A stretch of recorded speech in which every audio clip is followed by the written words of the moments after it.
Hello, it's me, Vidiscus Just Cook. I wanted to do some housekeeping things because these YouTube analytics, they're crazy. First thing, thanks for everybody that's spoken out in Discord or through private messages or anyway, saying that they enjoy the content. It's really encouraging. I'm really excited. I really do love doing these. The other thing is that if everybody is willing to subscribe to me, then I'll do something special for the entire community when I get to 100. I've been thinking about um, some maps that I'd like to see people play, and I thought that a good way would be to maybe organize a tournament. So, without spoiling too much, I'll ask everybody to try to subscribe, and if we get to 100, then we'll do that. The third thing is that if you have anything that you want me to see or any feedback, make sure to leave a comment on a video or just hit me up in the Discord. You can find me. I'm Fidiscusjik number 3614. There's not a whole lot of Fidiscusjiks in the Discord, I don't think, so I'm not too hard to find. Now, with all that out of the way, I've got a replay from A Hope Forlorn between fireablaze and Yvonichou. It was a tier 3 game. fireablaze chose Jake. That's his favorite CO according to his profile. He's like mid 900s, upper 900s. Yvonichou, I think, is 1100, so a little bit of a rating discrepancy, but I mean, both are strong players. I don't think that should be like a blowout or nothing. As far as I Hope Forlorn goes, it's been in the rotation for some time. It's a map that has 3 bases and this very hard to get to airport. You have a 2 base side and a 1 base side, and they both feed into this this canyon sandwiched between mountains that ends in your opponent's headquarters. So it's really interesting to see this map develop. I feel like this is really hard to play. This is probably the standard map that I have the most trouble with. It's really difficult. There's a road that connects these two, which sometimes makes weird things happen, like recons. The fronts are very, very far away from the bases. It's a very large map. There's a lot going on. There's a lot of cities right next to each other, so like Kindle's really good. We'll see what happens. It's not like it's a shortage of planes or anything, but. Okay, so Yvonichou is going for these bat caps first. I think they're the closest ones. Yeah, this is the only one that's in range of the first infantry. Yeah, of course, going for the neutral base as well.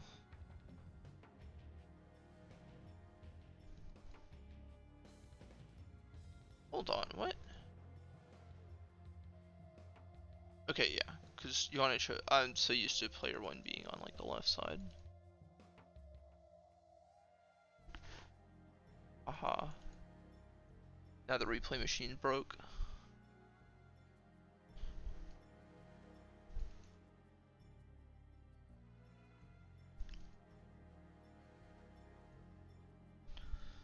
So this is a big difference. The fireablaze is going for these forward caps, and Yvonichou is starting with these back caps.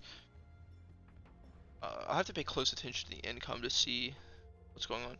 This can't be right. I don't know. I saw some weird stuff that I'll cover later that makes me question everything.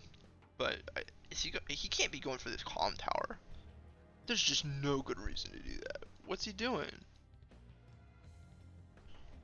Only time will tell. This is 6,000 income.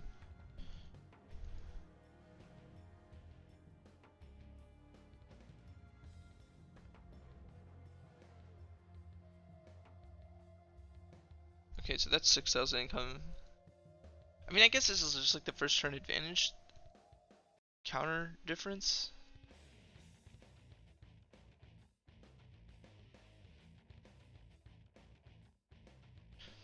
Is it so far out? Was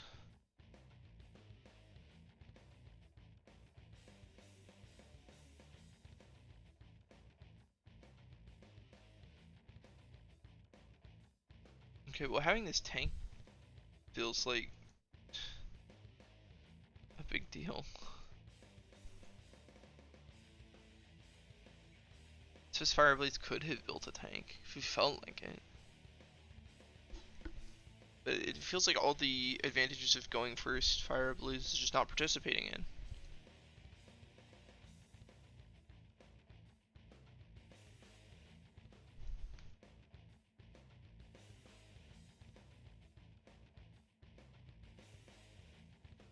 But this positioning doesn't feel all that bad now, and they're even on.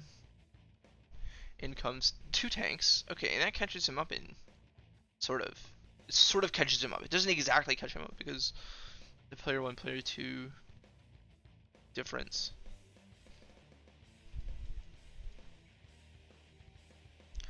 But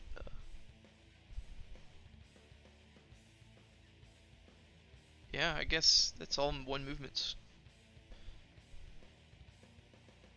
That tank just is moving. Look how far this tank can move. This tank is enormous right now. This is just so, like, this is why literally all of these squares, there's 2 squares in the center of the map that are not just 1 movement cost for this tank. This tank can go wherever it wants. It's protecting these things, it's blocking this cap, it's, I mean, if he could get to this city, he would block that. He can block whatever he wants. And, like, how is Fire Ablaze going to stop this? He's got this tank back here, which is going to take forever to get anywhere that this tank is, because now it's around these mountains, right? This tank, it's going to work its way out. It's going to get on the HQ, and then it can start protecting things. But, I mean, this tank, it feels like a recon. If this tank feels like a recon, just imagine what a recon feels like out here.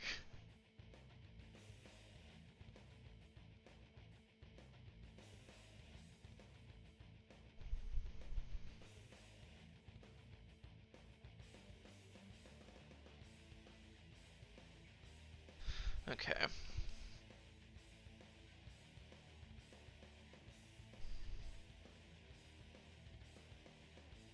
So, Yvonichou is Kindle, and fireablaze forgot that, didn't know that, didn't think about it, did not properly adjust. So moving this infantry next to a city is about the greatly diminishes the life expectancy of it. My connection is not interrupted. You can see the things going on behind the screen. Okay, there it goes.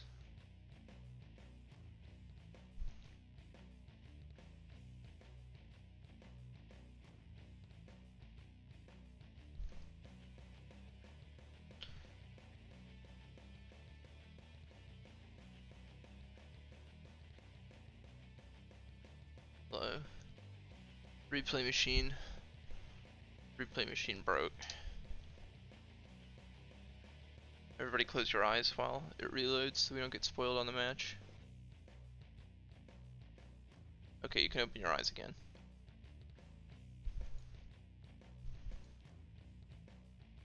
Yeah, I think we knew all this.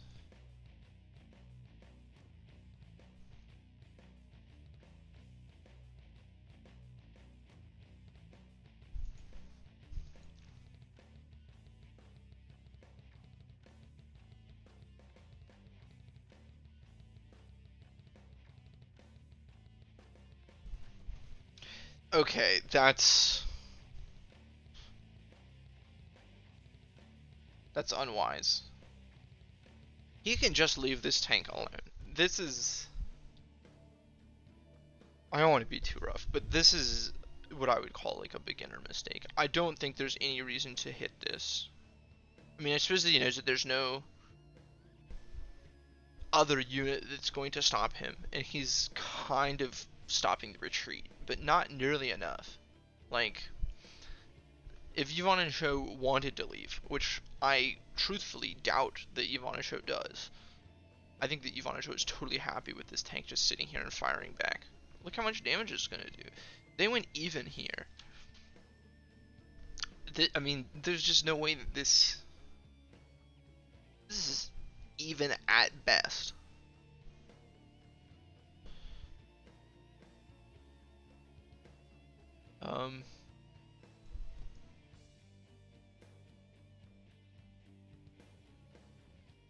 Yeah, it couldn't have happened any other way.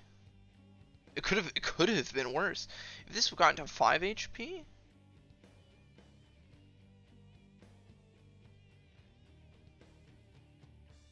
if there was some good luck involved, then this would just be over. This would be so bad for Fire Ablaze. There's just not a reason to try to contest this. It's just not doing like enough here. Um, I mean, obviously it's stopping this cap. It's kind of threatening that, but like you could punish it a lot harder by just moving this tank back into this woods, putting this tank on your HQ, waiting for this tank to come. If it hits any of these infantry that are sitting on cities, then you can drive your tank into the city and then hit it from the city. It'll be fine. It keeps going forward and it's separating itself from the artillery, which is good.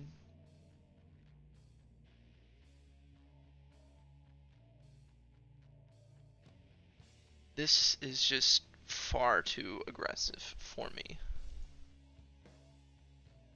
You Fireblaze lost his infantry. It was bound to be that way. This doesn't seem all that good.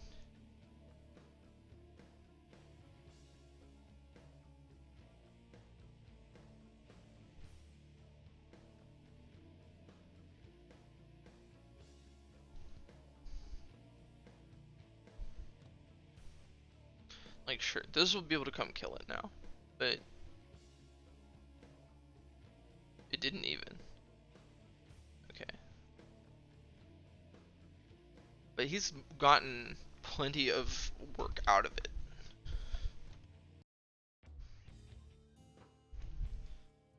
That tank, I don't feel like it should have been that good. Having this, okay, so earlier I was wondering what Fireblaze was doing, trying to cap this comm tower down here. Now I kind of see, like, up here, Yvonichou did not rush the comm tower in the same way that Fireblaze kind of rushed these properties around the comm tower and then just took it really fast. This is now a predicament. I mean, it looks like Yvonichou is going to get it eventually, but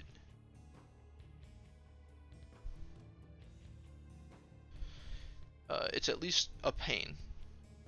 He's being a thorn in the side. I think that this is probably worth it, especially with how this stuff is going in the center. Holding off this comm tower cap is probably okay,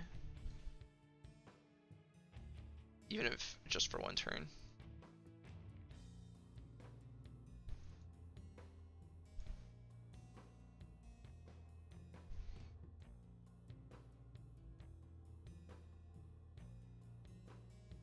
This is really smart. As long as, yeah, because these are gonna just move up and protect it. This is really a smart play. I'd have never thunk to this.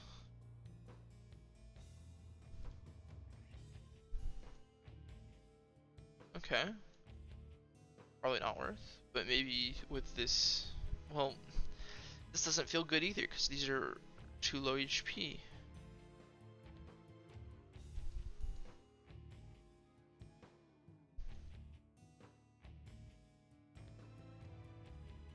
He built, okay, so Fire Ablaze hasn't built anything besides tanks and infantry, which is it's cool. I don't know if it's good, but it's cool. I think that he probably could have given up building a tank on this base at least one turn to get a recon to try to attack this position a little bit more. The recon moves 2, 3, 4, 5, 6, 7, 8, and then like on the road, it's not so bad. It's really similar to a tank actually. And once it gets on the road, it's a little faster, and then it can really easily contest this. And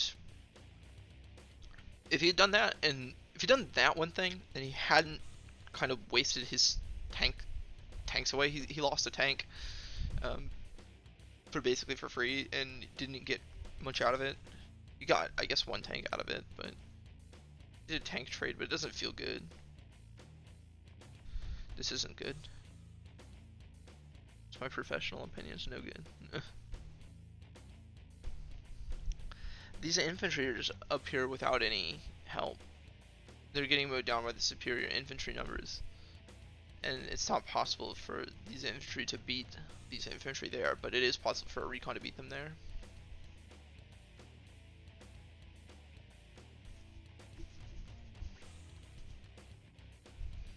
Even if that recon ended up dying to this tank eventually, it would have been alright, because then he would have had time to get this other tank there, and he would have stopped a lot of these caps, made his time elsewhere easier. And he resigns, which it's reasonable. He's very far behind. I don't even feel like I have to look at the stats. Yeah, I'm not trying to dunk on fireablaze. I ended up kind of doing that, and I feel a little bit bad for it. But like, I honestly think that the moving the infantry forward and capping these things really early was like not bad. It didn't look good, but it ended up being pretty decent, because he could maintain control of this area of the map much more effectively.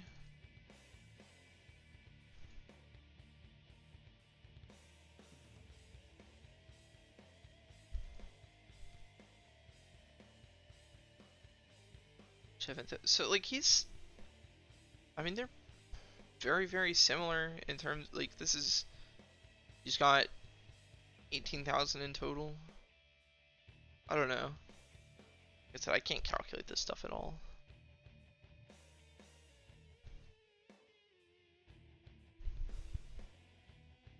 This is really similar. This is really similar in terms of the amount of value they're able to put out. If he had just built like a tank from here, and like a recon and like another infantry or something like that, and he could have, he would have controlled this comm tower really early, which is super good. Yvonichou doesn't get to this comm tower until way later, but because he did tank infantry, this tank would have had to go and try to respond to the recon probably. I suppose that Yvonichou also could have built a tank out of here to try to contest it. Probably would have had to build the recon a little earlier. It's probably a little too late, but heck, if he had just sent this tank to contest, that might have worked out. I don't know. Maybe getting this tank, maybe not getting the tank last turn, getting 2 tanks in 1 turn was just the real issue. Because having this in this position, with both these tanks sitting on bases right now, is a problem.